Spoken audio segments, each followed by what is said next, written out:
ধন্যবাদ জানাই, কৃতজ্ঞতা জানাই বাংলাদেশ জাতীয়তাবাদী দলের স্থায়ী কমিটির সম্মানিত সদস্য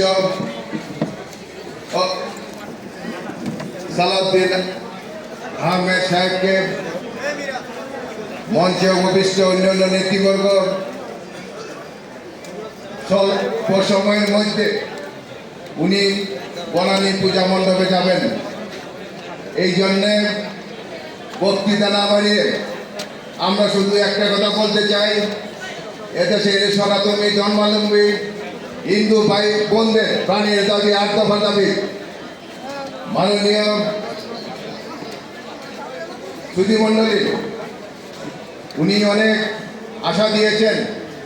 আমরা বিশ্বাস করি এই আশা বাস্তবায়ন হবে।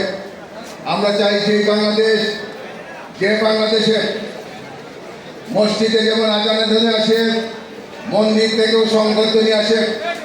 আমরা চাই সেই বাংলাদেশ, যে বাংলাদেশে রোজার পাশাপাশি পূজা হয়। আমরা চাই সেই বাংলাদেশ, যে বাংলাদেশ হিন্দু, মুসলমান, বৌদ্ধ, খ্রিস্টান, উপজাতি, আদিবাসী, পাহাড়, সমতল ভূমি প্রত্যেক নাগরিক সাংবিধানিক অধিকার নিয়ে বাঁচবে।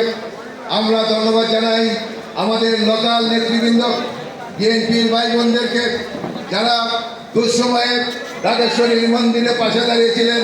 আমরা ধন্যবাদ জানাই সেই সব ভাই বোনদেরকে যারা অসাম্প্রদায়িক বাংলাদেশ গড়ার লক্ষ্যে আপনারা কাজ করে যাচ্ছেন।